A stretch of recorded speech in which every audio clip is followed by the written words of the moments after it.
Hey hello everyone, this is Ritu and welcome to study more knowledge. तो CTET previous year questions की श्रृंखला हम कर रहे हैं और इसमें सोशल साइंस के क्वेश्चंस हैं जो कि हम डिस्कस कर रहे हैं। और ये क्वेश्चंस हैं दिसंबर 2021 में जो एग्जाम्स हुए थे और जनवरी 2022 में जो एग्जाम्स हुए थे, उन सभी के सॉल्यूशंस हम देख रहे हैं विद एक्सप्लेनेशन। तो आज का जो क्वेश्चन पेपर है वो है हमारा 22 दिसंबर 2021 का, जो जिसके कि हम कुछ क्वेश्चंस ऑलरेडी डिस्कस कर चुके हैं। तो बाकी के क्वेश्चंस हम इसमें डिस्कस करने वाले हैं। तो चलिए शुरू करते हैं। You can also follow me social media, Facebook page, Insta ID, Telegram channel, सभी का लिंक आपको डिस्क्रिप्शन में मिल जाएगा। तो आज की क्लास का फर्स्ट क्वेश्चन देख लेते हैं। इसमें कॉलम को मैच करना है। एक तरफ जनजातियां दी हुई हैं और दूसरी तरफ दिए हुए हैं स्टेट्स या फिर शहर जहां पर ये पाई जाती हैं। तो इनको हमें सही से मिलाना है। तो इसका अगर हम करेक्ट आंसर देखें तो ये हो जाएगा ऑप्शन नंबर सेकेंड। तो इसको एक बार मैच करके देख लेते हैं, कौन सी जनजाति कौन से स्टेट में रहती है। तो अगर हम फर्स्ट की बात करें खोंड जनजाति की, तो ये रहती है उड़ीसा में। निशी जनजाति की बात करें तो ये है सेकंड जो है, इसको मिलाएंगे अरुणाचल प्रदेश से। और तीसरी जो है इसको मिलाएंगे बंजारा को महाराष्ट्र से। और गद्दी जो है ये बिलोंग करती है कुल्लू से। कुल्लू एक टाउन है हिमाचल प्रदेश का, तो ये यहाँ पर पाई जाती है। तो बेसिकली इस तरह से हम इनको मिला देंगे। जनजातियों से रिलेटेड क्वेश्चन अक्सर पूछे जाते हैं वेरियस एग्जाम्स में। तो आगे बढ़ते हैं। नेक्स्ट क्वेश्चन है, मुगल शासन के दौरान डिजाइन किए गए नदी तट बाग में मकबरे को एक छत पर रखा गया था और बाग इसके कौन से डायरेक्शन में थे, ये हमसे पूछा गया है, कौन सी दिशा में थे। In the river front gardens design during the Mughal regime the mausoleum was placed on a terrace and the garden to its. तो ये जो मकबरा छत पर रखा गया था, इसके कौन से तरफ कौन से डायरेक्शन में बाग थे इसके, तो ये बताना है। ये हो जाएगा ऑप्शन नंबर थर्ड। तो बेसिकली जो बाग होते थे इसके, ये दक्षिण में होते थे, दक्षिण दिशा में। तो इसका थर्ड ऑप्शन करेक्ट हो जाएगा। ये हिस्ट्री का क्वेश्चन है। नेक्स्ट जो क्वेश्चन है वो भी हिस्ट्री से है। बेसिकली जो क्वेश्चन है हमारा दिल्ली सल्तनत से मतलब लिया गया है। ये क्वेश्चन है 13वीं और 15वीं शताब्दी के बीच दिल्ली के क्रमिक शासकों का सही कालानुक्रम चुने। Choose the correct chronological order of successive Delhi rulers between 13th to 15th centuries. तो ये जो इसका सही क्रम होगा वो हो जाएगा ऑप्शन नंबर फोर्थ। पहले तुर्की आए थे और फिर खिलजी, फिर तुगलक और सैयद। तुर्की की बात करें तो देखो गुलाम वंश भी हम इसे कह सकते हैं, क्योंकि तुर्क जो थे उनके ही वो गुलाम थे जिन्होंने गुलाम वंश का जो है शुरुआत करी थी। तो इसको एक बार देख लेते हैं, इसका क्रम कंप्लीट क्रम देख लेते हैं इसका। तो यहाँ पर आप पाएंगे सबसे पहले जो आता है स्लेव डायनेस्टी यानी गुलाम वंश आता है। और इसको तुर्की भी कहते हैं क्योंकि ये तुर्कों के ही गुलाम थे। तो एक तरह से हम कहेंगे ये जो है, तो 1206 से बेसिकली 1290 तक इन्होंने रूल किया था। इसके बाद आता है खिलजी डायनेस्टी, खिलजी वंश। इसका जो रूल रहा था वो रहा था 1290 से 1320 तक। और फिर तुगलक वंश आता है 1320 से 1412 तक।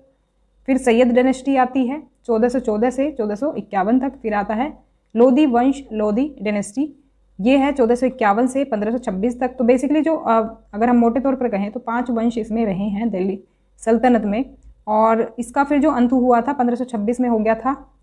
और इब्राहिम लोदी को बाबर ने हरा करके मुगल वंश की स्थापना की थी इसके बाद। तो ये फैक्ट्स इसके बारे में याद रखेंगे।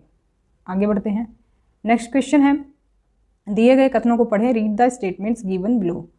तो 2 स्टेटमेंट्स दी हुई है, इसके बारे में बताएंगे कि कौन सी स्टेटमेंट सही है और कौन सी गलत है।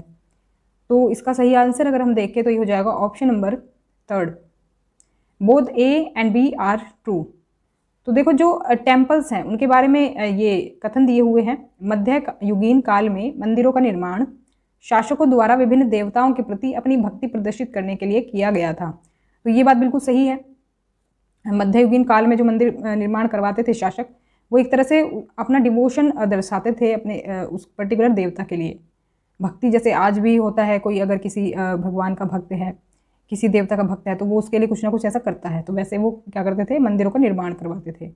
मध्ययुगीन काल में मंदिर सांस्कृतिक गतिविधियों जैसे नृत्य, संगीत और कुश्ती मुकाबलों का केंद्र थे। तो मतलब ये जो एक्टिविटीज़ होती थी ना, नृत्य, संगीत या फिर कुश्ती, इस तरह की जो एक्टिविटीज़ होती थी, कल्चरल एक्टिविटीज़, वो भी मंदिरों में परफॉर्म की जाती थी उस टाइम पर। तो दोनों स्टेटमेंट्स जो है वो करेक्ट हो जाएंगे इसमें। नेक्स्ट क्वेश्चन है, भूतकाल में बनी और उपयोग की गई वस्तु का अध्ययन करने वाले लोग कहलाते हैं। People who study objects made and used in the past are called. तो ऐसे लोग क्या कहलाते हैं? तो हिस्ट्री में ये चैप्टर हम कर चुके हैं और आप मेरी क्लासेस देख सकते हैं। हिस्ट्री की क्लासेस स्टार्ट हो गई हैं, पॉलिटी की कंप्लीट हो चुकी हैं और कंप्लीट तैयारी आपको आपकी वहाँ से हो जाएगी। तो इसका करेक्ट आंसर हो जाएगा ऑप्शन नंबर 4, आर्कियोलॉजिस्ट या फिर पुरातत्वविद। तो जो पास्ट की चीज़ों को स्टडी करते हैं उनको हम क्या कहते हैं? आर्कियोलॉजिस्ट। उन्हीं से हमें बहुत सी चीज़ों का पता चलता है जो आप आज हिस्ट्री के बारे में पढ़ते हैं। मतलब कि जो हड़प्पा मोहनजोदड़ो की सभ्यता कैसी रही, क्या क्या वहाँ पर लोग खाते होंगे, क्या खेती करते होंगे, क्या करते होंगे, एक्टिविटीज़ जो भी रही, ये सब स्टडी करने का काम होता है आर्कियोलॉजिस्ट का। और उन्हीं से हमें ज़्यादा से ज़्यादा हिस्ट्री के बारे में जानने का मौका मिलता है। तो ऑप्शन नंबर 4 हमारा सही हो जाएगा। इसके बारे में डिटेल भी आप देख सकते हैं। इतिहास के अध्ययन के लिए कई स्रोत थे। देखो, एक तो हम कह सकते हैं इंस्क्रिप्शन होते थे इतिहास के अध्ययन के लिए, मतलब वो जो कि आज भी अवेलेबल हैं। इसके अलावा ताड़पत्र होते थे जो कि ज़्यादातर नष्ट हो चुके हैं। तो इसके अलावा कुछ बर्तन वगैरह हमें मिलते हैं, कुछ वस्तुएं मिलती हैं, जैसे कि पत्थर और ईंट से बनी इमारतों के विशेष पेंटिंग मिलती हैं, मूर्ति कला मिलती है, तो जिसका कि पुरातत्वविद जो है अध्ययन करते हैं। तो इसके द्वारा हमें क्या होता है? हिस्ट्री का थोड़ा पता चलता है। तो वे उपकरण, हथियार, बर्तन, धूपदान, आभूषण खोजने के लिए खोज, और जैसे कि खुदाई होती है, खुदाई में जैसे कि हमें ये शहर मिले थे हड़प्पा और मोहनजोदड़ो, तो इस तरह से शहर के शहर मिल जाते हैं खुदाई में। तो इनमें से कुछ वस्तुएं मिली, जैसे पत्थर की थी, कुछ हड्डियों की थी, कुछ मिट्टी की हो सकती है, पकी हुई मिट्टी की, क्योंकि कच्ची मिट्टी की तो सलामत नहीं रहेगी इतने टाइम तक, पकी हुई मिट्टी की रह सकती है, या फिर कोई मेटल की हो सकती है। तो मतलब इस तरह की कुछ भी चीज़ें हो सकती हैं जिनको कि आर्कियोलॉजिस्ट स्टडी करते हैं और हिस्ट्री के बारे में एक तरह से अनुमान लगाते हैं कि उस टाइम पर ये सिचुएशन रही होगी या फिर लोग इस तरह से रहते होंगे। तो जो हार्ड होती हैं चीज़ें, हार्ड जो चीज़ें होती हैं वो तो लॉन्ग टर्म तक सुरक्षित रहती हैं, वो नष्ट नहीं होती। लेकिन जो ऐसी होती हैं कि भाई जैसे ताड़पत्र थे वो नष्ट हो जाती हैं। अब जो प्रिजर्व करके रखी हुई हैं वो तो सलामत हैं, लेकिन ज़्यादातर ताड़पत्र तो नष्ट ही हो गए। मतलब जो मैन्युस्क्रिप्ट्स हैं, जो मैन्युस्क्रिप्ट्स लिखी गई थी ताड़पत्रों पर, वो तो ज़्यादातर नष्ट ही हो गई हैं। तो जो इंस्क्रिप्शन थे वो क्योंकि हार्ड सरफेस पर लिखे गए थे तो वो ज़्यादातर सही सलामत हैं। नेक्स्ट क्वेश्चन है, ऐसा लगता है कि महाजनपदों में पाए जाने वाले वलयकूपों का उपयोग डैश के रूप में किया गया है। रिंग वेल्स की बात कर रहे हैं। बेसिकली रिंग वेल्स मिले हैं कहाँ पर? महाजनपदों में। महाजनपद के बारे में आप जानते होंगे, 16 महाजनपद थे, तो वहाँ पर पाए गए हैं क्या? रिंग वेल्स, वलयकूप। तो इनका यूज़ किस चीज़ के रूप में किया जाता था ये बेसिकली हमें बताना है। तो इसका जो आंसर होगा ऑप्शन नंबर 3 हो जाएगा, सी और डी। तो बेसिकली जो रिंग वेल्स मिले हैं, अभी मैं दिखाऊंगी कैसे थे। तो रिंग वेल्स जो मिले हैं इनका जो मेन यूज़ किया जाता था वो एक तो कूड़ेदान के रूप में किया जाता था, दूसरा नाली के रूप में किया जाता था। नाली के रूप में किया जाता था, मतलब जैसे कि पानी अगर हमें निकालना है तो उसके लिए। तो यहाँ पर आप इसको देख भी सकते हैं, कुछ इस तरह का स्ट्रक्चर आपको दिखेगा। देखो इस तरह की पूरी क्या मिलती है? बर्तनों की पंक्तियाँ एक के ऊपर एक, और यहाँ पर आप देख सकते हैं दूसरी ये है। तो जैसे कि खुदाई करते हैं ना, और ये इस तरह से ज़मीन में गड़े हुए मिले हैं। तो कई महाजनपद शहर जैसे हैं उनमें आर्कियोलॉजिस्ट को बर्तनों की इसी तरह से पंक्तियाँ मिली हैं, एक तरह से रोज़ मिली हैं, लाइनें मिली हैं। तो ये तो या तो चीनी मिट्टी के हैं, चीनी मिट्टी के मतलब ज़्यादातर देखने को मिले हैं ये। तो एक तरह से छल्ले के रूप में एक के ऊपर एक व्यवस्थित है, ये जैसे कि आप देख रहे हो, एक तो आप सिंगल ऊपर से देख रहे हो, तो इसी तरह के हैं ये सारे, और एक के ऊपर एक इस तरह से क्या है? छल्ले के रूप में है। इसीलिए इनको क्या कहा जाता है? Ring well. रिंग वेल इसीलिए कहा जाता है इनको। तो ऐसा लगता है कुछ मामलों में इन्हें शौचालय के रूप में, 2 यूज़ तो हमने अभी देखे ऑप्शंस में हमारे, शौचालय नहीं था वहाँ पर, मतलब ऐसा माना जाता है, ऐसा लगता है। मैंने कहा था ना जो आर्कियोलॉजिस्ट होते हैं एविडेंस के तौर पर अनुमान लगाते हैं कि ऐसा रहा होगा, ऐसा इसका यूज़ होता होगा। जैसे कि जो बर्तन मिले हैं, चीज़ें मिली हैं उसका, तो इनका ऐसा माना जाता है रिंग वेल्स के लिए कि ये या तो शौचालय के रूप में प्रयोग होते होंगे, या तो फिर नालियों के रूप में, या तो फिर कचरे के ढेर के रूप में इनका इस्तेमाल किया गया है। और ये आमतौर पर अलग अलग घरों में पाए जाते थे। जैसे कि आज आपके जो घर हैं, हर किसी घर में जो डेली यूज़ का सामान है वो मिलेगा और सिमिलर मिलेगा। तो वैसे ही रिंग वेल्स भी हर घर में पहले अलग अलग घरों में पाए जाते थे। नेक्स्ट क्वेश्चन है गर्भगृह है। गर्भगृह क्या है ये बताना है, तो इसका जो आंसर होगा ऑप्शन नंबर 4 सही हो जाएगा। वह कमरा जहाँ मंदिर देवता की छवि रखी जाती है। तो ये भी हिस्ट्री का ही क्वेश्चन है। तो बेसिकली देखो, मंदिर के जो अलग अलग पार्ट्स होते थे ना पहले, जो ये आपके दो शैलियों में जो मंदिर बने होते थे, नागर और द्रविड़ शैली, तो इनमें बेसिकली अलग अलग पार्ट्स के बारे में पूछा जाता है कि मंदिर जो देवता की मूर्ति वो कहाँ रखी जाती है, या फिर जो उसको बोला जाता है, जिस तरह से गर्भगृह के बारे में पूछा गया है यहाँ पर, वैसे ही तो इसके मंदिर के सारे पार्ट्स आप एक बार ध्यान से पढ़ लेंगे तो ये आपको जहाँ तक है उसमें मिलेगा। मंदिर की जो निर्माण शैली है उसमें मिल जाएगा आपको। तो क्योंकि ये जो गर्भगृह है ये जाना जाता है क्या, वह कमरा जहाँ मंदिर देवता की मूर्ति रखी जाती है। तो ये एक बार देख लेते हैं इसको पिक्चर में किस तरह से दिखता है। तो यहाँ पर जैसे कि आप देख रहे हैं ये मंदिर है, और देखो मंदिर में सबसे अंदर आप देख पा रहे होंगे, अंदर एक इस तरह से बनाई हुई है जगह जहाँ की देवता की मूर्ति रखी जाती थी। तो इसी जगह को कहा जाता है क्या, गर्भगृह। तो इसी जगह को गर्भगृह कहा जाता है, और कहीं कहीं आपने देखा भी होगा इस चीज़ को मंदिरों में। तो ये जो गर्भगृह है यहाँ पर बेसिकली एक तरह से हम कहेंगे जो हिंदू और जैन मंदिर होते हैं उनमें जो मुख्य देवता की जो मूर्ति होती है वो रखने के लिए इसको बनाया जाता है। तो जैन धर्म में मुख्य देवता को मूल नायक के रूप में जाना जाता है। नेक्स्ट क्वेश्चन है, निम्नलिखित में से कौन सा शब्द मूल रूप से 1949 में संविधान की प्रस्तावना में भारत का वर्णन करने के लिए इस्तेमाल किया गया था। Which of the following word were originally used to describe India in the preamble to the Constitution in 1949? तो देखो इसका जो आंसर होगा वो स्टार देखो मैंने इसलिए लगाया है क्योंकि जो ऑप्शन है उसमें ये करेक्ट आंसर नहीं दिया है। अब देखो मैंने कुछ छेड़छाड़ करी नहीं है, जो आपका ऑफिशियल पेपर था वही मैंने लिया है और ऑप्शंस भी वही लिए हैं, पर मैं आपको इसमें जो करेक्ट आंसर है वो बता देती हूँ।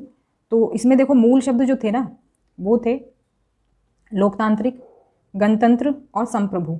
जो सोशलिस्ट है, सोशलिस्ट जो वर्ड है ये बाद में ऐड हुआ था। तो अब क्योंकि इसमें ए सी और डी तो किसी में नहीं दिया हुआ, ए सी और डी ये भी नहीं है, ये भी नहीं है और ये भी नहीं है, तो इसीलिए ये क्या है इसमें स्टार यानी कि सभी को कॉमन अंक मिल गए थे, तो इसीलिए इसमें करेक्ट ऑप्शन तो है नहीं, तो मैंने आपको ऐसे ही बता दिया है। तो इसमें तीनों होना चाहिए था, यानी ए सी और डी इसमें होना चाहिए था अगर ऑप्शन में होता तो क्योंकि समाजवादी बाद में जोड़ा गया था, जो अमेंडमेंट हुआ था बाद में इसमें संविधान की प्रस्तावना में, तो उसमें 3 शब्द जोड़े गए थे। तो बाकी जो मूल संविधान है उसमें थे डेमोक्रेटिक, रिपब्लिक और सॉवरेन। ध्यान रखेंगे इन वर्ड्स को। तो यहाँ पर आप देख भी सकते हैं ये जो है मूल प्रस्तावना है संविधान की जो पहले थी, तो यहाँ पर अभी आपको और भी वर्ड्स ऐड हुए मिल जाएंगे, लेकिन जो स्टार्टिंग में थे वो ये थे सॉवरेन, डेमोक्रेटिक, रिपब्लिक। और ये भी पूछे जाते हैं कभी जस्टिस, लिबर्टी, इक्वालिटी, फ्रेटर्निटी, जो मेन शब्द हैं इसके प्रस्तावना के, वो एक बार ध्यान में आपके रहने चाहिए, कुछ भी क्वेश्चन पूछ लिया जा सकता है। नेक्स्ट क्वेश्चन है, ये भी पॉलिटी से ही लिया गया है। एक जनपद पंचायत भारत में प्रशासन के किस स्तर पर काम करती है? अ जनपद panchayat works at which level of the administration in India? इसका जो आंसर है लगभग सभी ने गलत दिया होगा, अभी इसका करेक्ट आंसर देख लेते हैं। करेक्ट आंसर इसका होगा ऑप्शन नंबर 2 ब्लॉक। तो ब्लॉक पंचायत को जनपद पंचायत भी कहा जाता है। पॉलिटी की क्लासेस में मैंने आपको ये करवाया था, जो हमने ग्राम पंचायत का चैप्टर पढ़ा था उसमें मैंने आपको ये अच्छे से कराया है। तो जो बेसिकली पंचायत के जो स्तर होते हैं वो 3 होते हैं, ग्राम पंचायत, ब्लॉक पंचायत और जिला पंचायत। तो ग्राम पंचायत मैंने यहाँ पर इंक्लूड नहीं किया है, यहाँ पर मैंने 2 लेवल्स ही लिए हैं। तो यहाँ पर देखो ब्लॉक लेवल जो है यही हमारे ऑप्शन में दिया हुआ है। ब्लॉक लेवल को क्या बोलते हैं? देखो सेकंड लेवल है एक तो ये पंचायत के स्तर का, और ग्राम पंचायत के बाद ये ऊपर, ग्राम पंचायत के ऊपर का लेवल है ये, और इसको जनपद पंचायत भी कहा जाता है, या फिर पंचायत समिति भी इसको कहा जाता है। तो पंचायत समिति के अंडर कई सारी ग्राम पंचायत होती हैं। इसके ऊपर का लेवल होता है डिस्ट्रिक्ट पंचायत यानी जिला पंचायत का। जिला से जनपद आप कंफ्यूज हो सकते हैं, तो इसीलिए ध्यान रखेंगे ब्लॉक को कहते हैं जनपद। इसीलिए इस तरह के क्वेश्चन पूछे जाते हैं जिससे आप कंफ्यूज हों और गलत करें। तो ऐसे फैक्ट्स जो कि सिमिलर होते हैं उनको ध्यान रखना ज़रूरी है।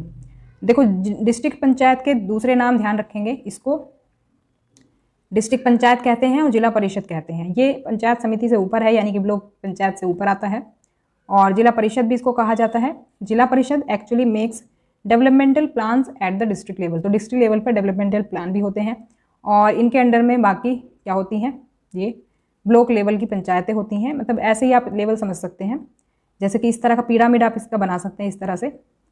तो निचले स्तर पर यहाँ पर होंगी विलेज पंचायत, ये ज़्यादा भी होंगी संख्या में और इनका निचला भी स्तर है। इसके बाद ब्लॉक लेवल की ये पंचायत इस वाले उसमें आ जाएंगी आपके पिरामिड के दूसरे हिस्से में। और क्योंकि ये संख्या में ग्राम पंचायत से कम है और डिस्ट्रिक्ट से थोड़ी ज़्यादा हैं, तो इसलिए बीच में आएंगी ये। और क्योंकि डिस्ट्रिक्ट से संख्या में कम होंगे ब्लॉक या फिर ग्राम पंचायत से, तो इसलिए अपर लेवल पे ये आएगी और इसका लेवल भी अपर होता है थोड़ा सा। तो इस तरह से इसका पिरामिड हम बना सकते हैं। आगे बढ़ते हैं। नेक्स्ट क्वेश्चन है, भारत में राज्यों की परिषद को किस नाम से जाना जाता है?